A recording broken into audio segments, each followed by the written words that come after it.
everybody, and welcome back to the channel. My name is Brianna. This is Coffee, Books, and Bullet Journals, and today I am going to talk to you about the books that I read in the month of September.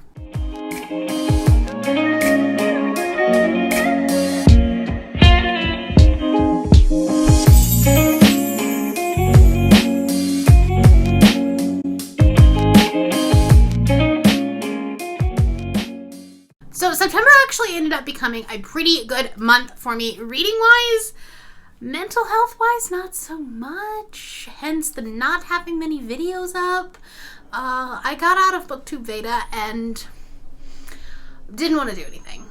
And then I kind of spiraled into this other mental health issue, and it was just not a great month. I didn't ever want to film anything.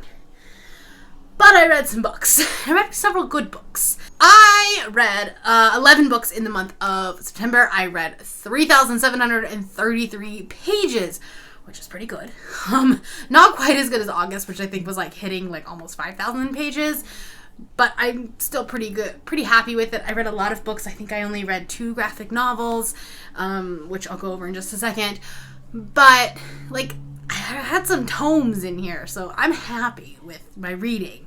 I had 5 audiobooks, 2 ebooks, and 4 physical books, which is pretty good. With less than 50% being audio, that's actually not normal for me. I usually read more audiobooks, but I had some bigger audiobooks. I think is probably why that was that way. For genres, I read 4 contemporary, 2 fantasy, 2 graphic novels, 2 magical realism, and 1 thriller, with both of those graphic novels being contemporary. For a star rating, I read 1 2-star book, 1 2.5-star book, 2 3-star books, 1 3.5-star book, 1 4-star, 1 4.5-star, and 4 5-star books. So they were kind of all over the place, and then I had some really good books mixed into there. I think this month is weird in the fact that I probably had a book that will end up on my least favorite books and a book that will end up on my favorites list. Now that I've spoiled my end of the year videos for you, you won't remember by December. I won't even remember by December. It's fine.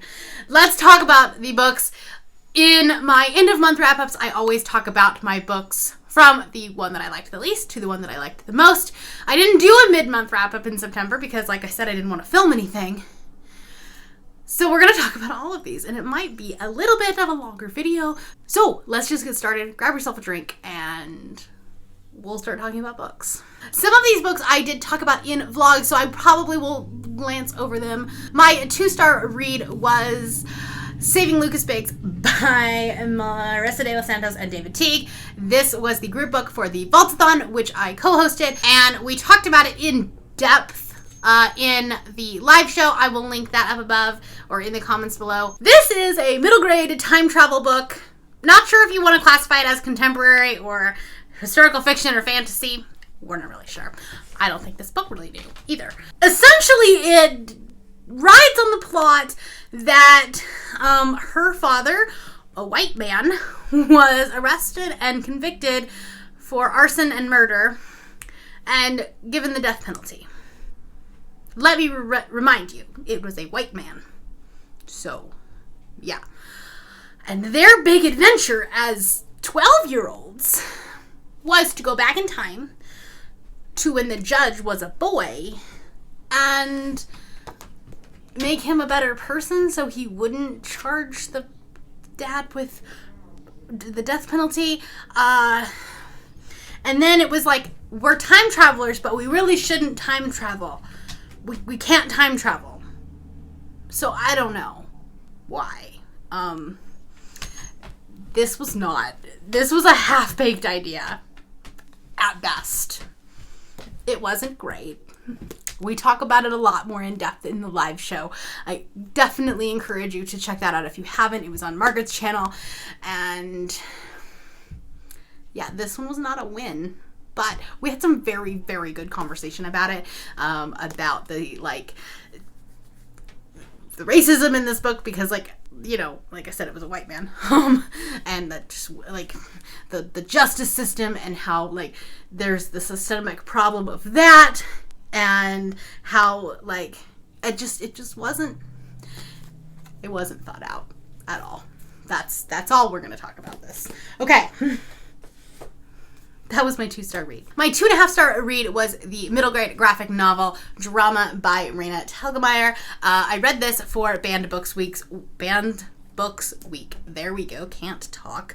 And I will talk about it more in that dedicated video that will be coming out later this week, where I discuss why books shouldn't be banned or should be banned, or why, the reasoning behind it, all that kind of stuff. This was just boring, essentially. It didn't really develop any characters. It kind of, I think, had some LGBT characters in there for the sake of having LGBT characters. And it was kind of boring. It read very young. I think this was it's supposed to be middle school, but they were reading as 8-year-olds. So very young. I'm not the target audience for this at all.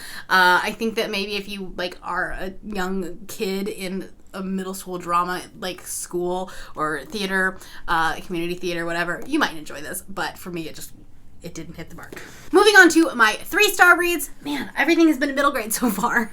I read George by Alex Gino, and I read this also for Banned Books Week. Funny how middle grade banned books all stem around theater.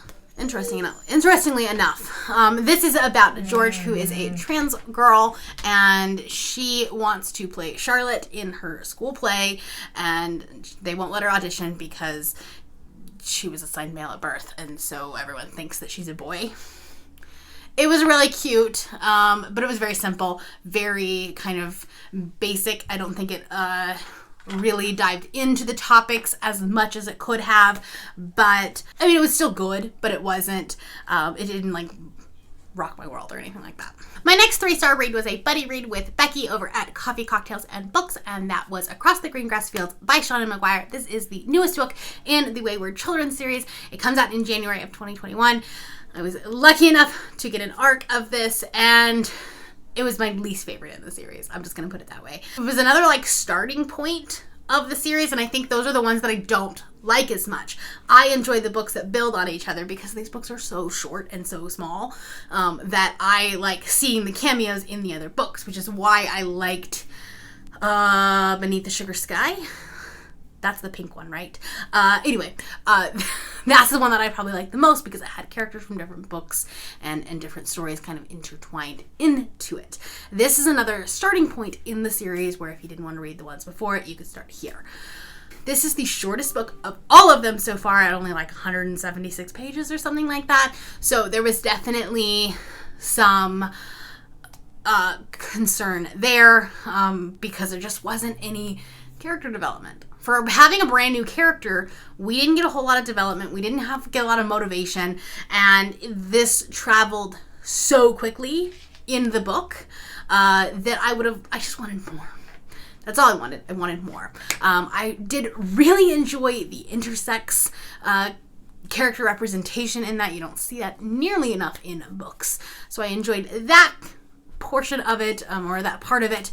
But overall, not my favorite of the series. Now we come to the one that is probably the most disappointing on this entire list, and that is Anxious People by Frederick Bachman. I gave this one 3 stars, and I think I'm just too dumb for this book. So I got this as an e-arc. I got about 30% into it over the summer, and I just, I couldn't follow it. It was so confusing. There's some mixed media in here when we have things. I don't know why I still have my book in there, or my bookmark. But, we have some, transcripts of police investigation and things like that, some interviews, and I started reading this on ebook, couldn't get into it, and so I finished it on audio. I was able to get the audiobook from the Libro FM ALC program, which is basically where they send us a selection of audio, new release audiobooks every month. So I picked that up on audio, and it just, I don't know if it was part of me being in the wrong headspace. This is some real reality when it talks about anxiety and depression and just real world issues that we have to face when it's maybe it was just that I wasn't in the right headspace for it, because I'm definitely in the minority. I think a lot of people really, really like this book, and it didn't hit me the same way that Beartown or A Man Called Ove did. Moving on to my 4-star read, and that is The Night Swim by Megan Golden. This was a psychological thriller, and it had a lot of the courtroom drama element to it. I really thought I was reading an episode of Law & Order SVU. That's how this really felt. But it also has this podcast element in it, and it was just fascinating because it was a lot of the behind the scenes part of the podcast, even more so than like Sadie did. I really, really enjoyed almost every element of this.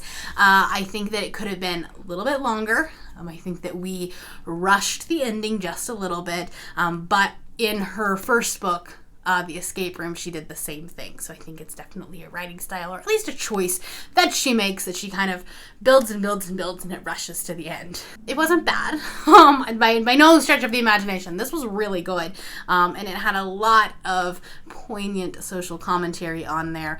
This book is essentially about a rape trial of a young man who is bound to be an Olympic athlete or an Olympic swimmer.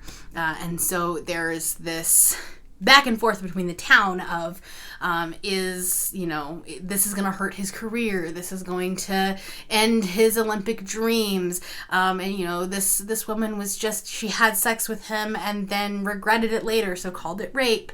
And then at the same time, there is also a murder and sexual assault that happens 25 years before that is kind of interwoven into this, and it's really interesting because at the beginning you have no idea, you're like, why would these two things connect? They are 25 years apart.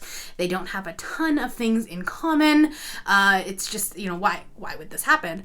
So it was actually really interesting to see how she wove it all together and how they actually did play into each other. This was fantastic. My 4.5-star read was Happily Ever After and Everything in Between by Debbie Tung. This is a graphic novel that, these comics are really popular on, you'll see the little comics of them on Facebook and Twitter and things like that. I think she did something for BuzzFeed, if I remember correctly. I don't remember. But anyways, she has this collection of her comics about her relationship with her partner, and it is literally the sweetest thing ever, and it warmed my heart. It was something I needed to read at the time, and I highly recommend that you pick it up if you need a little heartwarming boost. Moving on to my 5-star reads, and I had a few of them, and I'm really excited about that, so yay. The first one was a reread, and that was The Hate You Give by Angie Thomas. I did read this for Banned Books Week. I'll talk about it again in my video that's coming up later this week. Everyone knows what this is, but I think that this book meant even more the second time around, because when I read it back in early 2018, I believe, so it's been close to 3 years since I've read it, but when I read it in 2018, I am sorry to say that I was not the ally and the activist that I am today. I was a little bit, I don't want to say naive, but just, I didn't choose to do research and focus on the Black Lives Matter movement and how it affects people in their day-to-day lives. And this book, reading it for the first time, really kind of awakened that and showed me, just how privileged I am as a white person, that, I would never, that's just not something that I have to think about every day. A police car pulling me over. I don't have to think about that. But now, reading it after everything that has happened this year, after the grand jury came back on Breonna Taylor and how they're not going to indict the officers, it just felt so much more real, so much more poignant. And it's just fascinating. The book that is 3 years old can speak to something that's still happening. I guess it's not an amazing thing. I think it's a sad thing, really. Everyone should read this. That's definitely going to be the highlight of my Banned Books talk, is why this book is banned. Because not only should this book not be banned, every high schooler should read this book. This should be the new, To Kill a Mockingbird, or whatever books high schoolers are reading these days. They should read this instead. Just saying. Okay, I'm gonna get off my soapbox now. The next 5-star book was for Lacey's Book Club. We're All Booked, I think is what it's called. I'll link her channel down below. We did a live show for it, and that is The How and the Why by Cynthia Hand. We all know that any story that features adoption or foster care or anything like that is definitely going to be close to my heart. That's a buzzword for me. And so I knew that I was going to love this book. Wasn't really prepared for how much I was going to love it. This is told in 2 perspectives. It is told from the birth mother's perspective in these letters that she's writing to her daughter. And then it is also in the perspective of the 17-year-old girl that is trying to find her family, or find her birth mother, things like that. There were definitely some tropes that I think she could have easily gone down those roads, and she didn't, which was great. My only qualm with this book is that the character that ends up being gay, which I'm not going to like spoil it for you, A, it was super obvious that they were gay, and B, it was so stereotypical, and that's why it was so obvious. It was a very, very stereotypical gay character in the theater and things like that, and I feel like we did that maybe just a little bit of a disservice. I don't know. I think it was handled a little bit poorly. But other than that, I love this book. And I loved both perspectives, which is something that I don't love usually. I usually don't like these dual perspectives. Usually I like one story more than the other. And this one I liked them both. I actually would have loved to see a book just about the mother's story. So there is that. I highly recommend this book. My last 2 books are definite favorites, and really, really enjoy them. The first one was The Dragon Republic by R.F. Kuang. This is the second book in the Poppy War series, and I loved this book probably more than the Poppy War because I think the pacing was just a little bit more on point. This was mostly about the war and her opium addiction and just her literal descent into madness. The cool thing about Ren is she is not a likable character. We use this chosen one trope, and we just kind of flip it on its head. And it is so different than the typical chosen one trope, I guess. This is just fascinating, really. And I am currently in the middle of The Burning God. I've been reading it for a while, but it's really good too. But it's just a big chunky book. And so it's taking me a little while to read it. All right, and then I have already spoken about this book a few times. It's already made some recommendation videos. I love this book. And it's funny because I didn't love it at first when I first started reading it. I was really wondering if I was missing the hype. But no, it turned around real quick. That is The House on the Cerulean Sea by T.J. Klune. First off, this cover is just stunning. It is precious. It is just... I love this book. This is a book about a man who is a caseworker for the magical youth and the magical youth that are orphans, that don't have a home. And he gets sent on this assignment to this little house in the Cerulean Sea that has some very special magical children, including the son of Satan, whose name is Lucifer.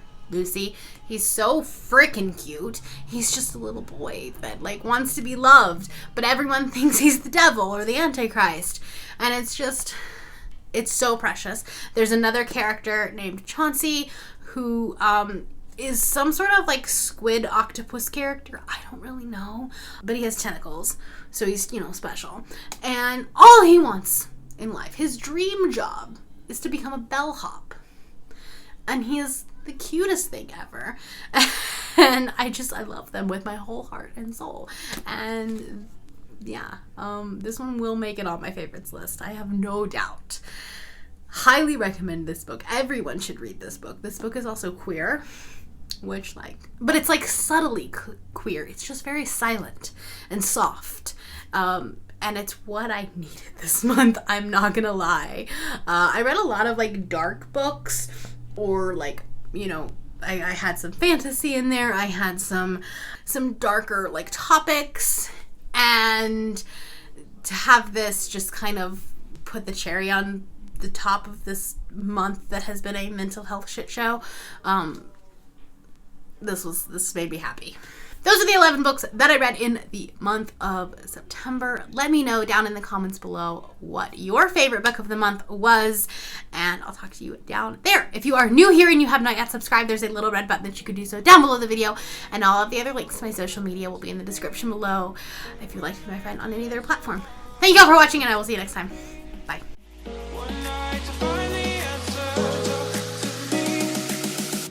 Makes this heart beat faster.